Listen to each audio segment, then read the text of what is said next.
Hi friends, मैं संजीव कुमार एक बार फिर से अपने चैनल क्यूरियस विद संजीव पर आपका स्वागत करता हूं।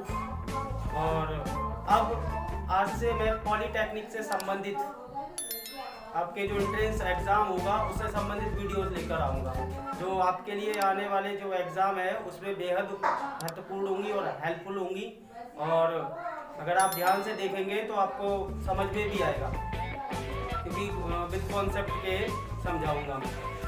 तो आज हम कुछ सूत्र यहाँ नोट किए हैं हमने। यहाँ पे चैप्टर है वर्ग एवं वर्गमूल से रिलेटेड। पहला चैप्टर है पॉलीटेक्निक की एंट्रेंस एग्जाम की बुक का।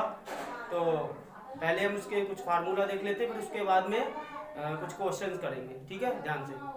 तो ये सब कुछ शुरुआत करने से पहले आप मेरे चैनल को सब्सक्राइब करें, शेयर करें एंड लाइक करें। देखिएगा ध्यान से। जैसे यहाँ पे मैंने सूत्र नोट डाउन किए हैं।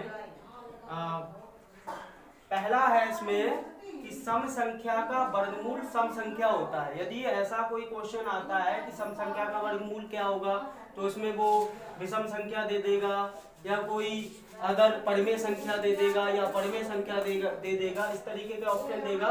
लेकिन लगाना क्या है, सम संख्या का वर्गमूल सम संख्या होता है। दूसरा, विषम संख्या का वर्गमूल विषम संख्या होता है, चेंजिंग नहीं होती। ठीक है। तो तीसरा सूत्र कह रहा है कि अंडर रूट एक्स, फिर उसके अंदर अंडर रूट एक्स, उसके अंदर भी अंडर रूट एक्स, ये जितने टाइम्स होगा, जैसे n टाइम्स है, तो उसका जो सॉल्व करने का फार्मूला है वो x बेस में होगा। इसके पावर जो होगी 2 की पावर n माइनस 1 अपॉन 2 की पावर n के इक्वल होता है। कहने का मतलब, अगर इस कंडीशन में आपको सवाल मिलता है तो ये आपको सूत्र याद रखना है और ये वाला फॉर्मूला अप्लाई करके हम इसको सॉल्व करेंगे। आगे मैं सवाल कराऊंगा इससे रिलेटेड, देख लेना। अगर अगला फार्मूला फोर्थ है, इसमें देखो, इसमें x की जो कंडीशन है वो प्लस में है, लेकिन ये रूट सब पे चढ़ा हुआ है इंफिनिटी तक। यानी कि इस तरीके का अगर एक ही डिजिट कंटिन्यू चल रहा है, प्लस की फॉर्म में है, अंडर रूट के अंदर है, और उसका हमें योग निकालना हो, उसको सॉल्व करना हो, तो इक्वल हो जाता है m प्लस m बन के, m प्लस 1 के। ठीक है ना। जहां पर x की जो वैल्यू होगी वो m इंटू में m प्लस 1, यानी ब्रैकेट में जो लिखी है m प्लस 1 उसके इंटू में होगी। ठीक उसी तरीके से फिफ्थ नंबर है, यहाँ प्लस का था, यहाँ माइनस का होता है। तो यहाँ पर बस साइन का डिफरेंस है, बाकी चीजें सेम ही है। यहाँ m प्लस 1 था, यहाँ m रह गया। और ये x बराबर, जो x इक्वल है m plus m into m plus 1 के, वो सेम रहेगा दोनों में। बस फर्क क्या है, ये m के इक्वल वैल्यू निकालनी है, ये m प्लस 1 के इक्वल निकालनी है, और कुछ ज्यादा नहीं है। इनको ध्यान से देखिएगा और नोट डाउन करिएगा, और ताकि आप जो मैं सवाल कराऊंगा वो आप ध्यान से देख लो, फार्मूला कौन सा लगवाया, नोट करो दो। तो आपने सूत्र नोट डाउन कर लिए होंगे और उनको रिवाइज भी कर लेना। ठीक है, ध्यान से। मैंने यहाँ एक क्वेश्चन नोट डाउन किया है कि अंडर रूट के अंदर 5, फिर अंडर रूट 5, फिर से अंडर रूट 5, अंडर रूट 5, इस तरीके से ये 6 टाइम्स 5 है अंडर रूट के अंदर। ठीक है, तो इसको हल कैसे करेंगे ये देख लो ध्यान से। तो यहाँ पर जितने टाइम्स ऑफ जो 5 आया है, 5 जितनी बार आया है वो है 6 टाइम। एंड कितने टाइम 6 कितने टाइम आया है, 6 टाइम। देखो 1 2 3 4 5 6, तो n की वैल्यू कितनी होगी 6, और x बराबर कितना दे दिया, ये जो इसमें अंदर दिया है अंडर रूट के, वो मान लिया हमने। यानी n बराबर 6 कहाँ से आया, जो 5 जितनी टाइम दिया है वो वैल्यू है। ठीक है, और x तो जानती है जो अंदर दिया है, अंडर रूट के अंदर दे रखा है, वो वाली वैल्यू है। तो इसको हल करने के लिए मैंने देखो एक फार्मूला लिखवाया था, देख लेना। उसमें ये फार्मूला लिखाया था कि इस कंडीशन में अगर सवाल हो तो आप ये वाला फार्मूला अप्लाई करना, 2 की पावर n माइनस 1, यहाँ माइनस 1 अपॉन 2 की पावर n, इसके इक्वल है। अब देखो x और n की वैल्यू हमारे पास है, तो वो वैल्यू देखो x और n की वैल्यू इसमें अप्लाई करनी है। तो x की वैल्यू कितनी है 5 लगा दी, और यहाँ n की वैल्यू कितनी है 6 माइनस 1 अपॉन 2 की पावर 6। ठीक है ना। अब बस सिंपल करने को रह गया ये 5 बेस में इसके 2 की पावर 6 कितना होता है, 2 की पावर 5 32 होता है, तो 2 की पावर 6 कितना हो जाएगा 64, यानी 64 माइनस 1 अपॉन यहाँ भी 64। इसको हल कर लो, 64 में से 1 सब्ट्रैक्ट करो 63 अपॉन 64, ये आपका आंसर आ गया इसको हल करने के बाद में, है ना सिंपल। बस फार्मूला अप्लाई करना था, एन और एक्स की वैल्यू फाइंड आउट करनी थी, उसके बाद में मैंने यहाँ पे ये वैल्यू पुट करने के बाद में इसे कैलकुलेट करके आंसर फाइंड आउट कर लिया। समझ में आ गया होगा, नोट डाउन कर लीजिए। तो आपने वो नोट डाउन कर लिया होगा और समझ भी लिया होगा। एक नेक्स्ट क्वेश्चन है, मैंने सूत्र से रिलेटेड ही रखा है, जो मैंने फार्मूला लिखवाया था उससे रिलेटेड है, तो भाई ध्यान से देख लो। ऐसा तो कुछ नहीं होना है कि हलवा टाइप का है, बिना सूत्र अप्लाई किए हो जाएगा, थोड़ा कॉन्सेप्चुअल है, देखना पड़ेगा सही से, अदरवाइज पॉसिबल नहीं है कि जैसा मन में आया वैसे ही तुक्का मारा है ठीक हो गया, ऐसा नहीं है, ठीक है। ऐसे क्वेश्चन को सॉल्व करने के लिए थोड़ा कॉन्सेप्ट लगाना पड़ता है, फार्मूला याद रखना ज़्यादा जरूरी है, ठीक है।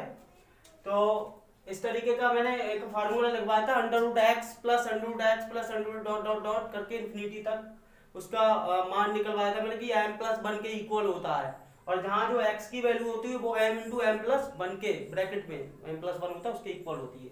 तो यहाँ भी कुछ ऐसा ही है, कंडीशन वही है। और यहाँ देख लीजिए कि x की वैल्यू यहाँ पर मैं मान लेता हूँ 6 है, x की वैल्यू कितनी है, मान लिया मैंने x की वैल्यू 6 है, क्योंकि 6 चल रहा है कंटिन्यू। तो मैंने उधर लिखा था कि इस कंडीशन का जो सवाल था m इंटू एम प्लस 1 के इक्वल था, x कितने के इक्वल था, m इंटू एम प्लस 1 के इक्वल था, तो x की वैल्यू ये पुट कर दी, ये 6 के इक्वल आ गया, ठीक है ना। अब मैं यहाँ से m की वैल्यू क्या रखूं कि 6 के इक्वल आ जाए, तो मैं अगर यदि m इक्वल टू 2 रख दूं तो इसको सेटिस्फाई करेगा।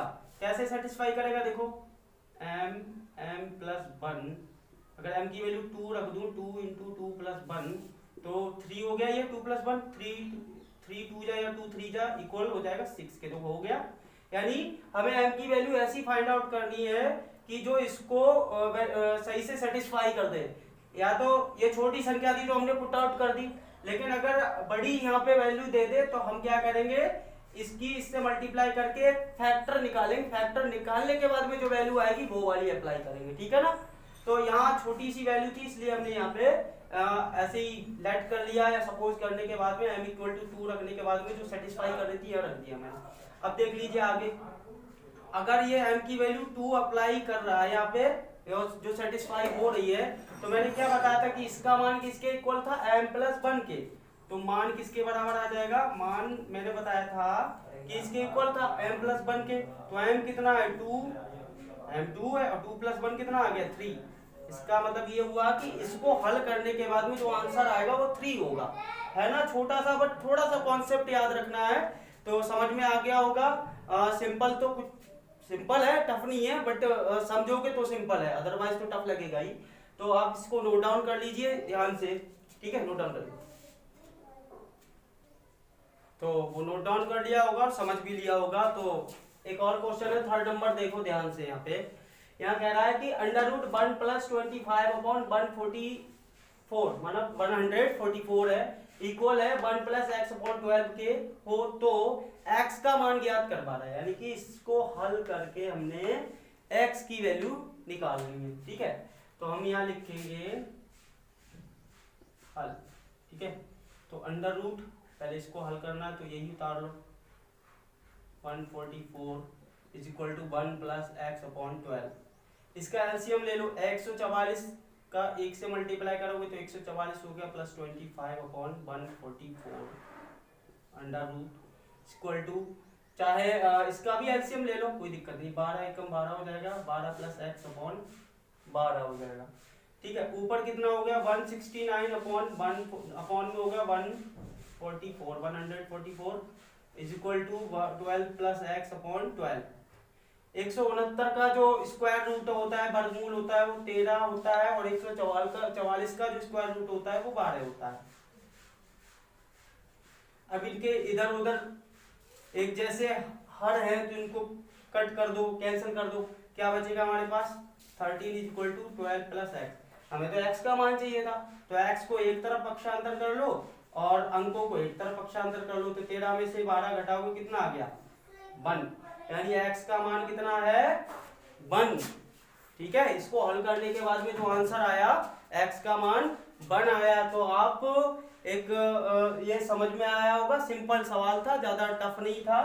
ठीक है, इसे ध्यान से 2-3 बार अगर देखोगे वीडियो को लगातार कंटिन्यू करके तो सब आ जाएगा जो भी बता रहा हूँ मैं। ठीक है, तो इसको नोट डाउन कर लो।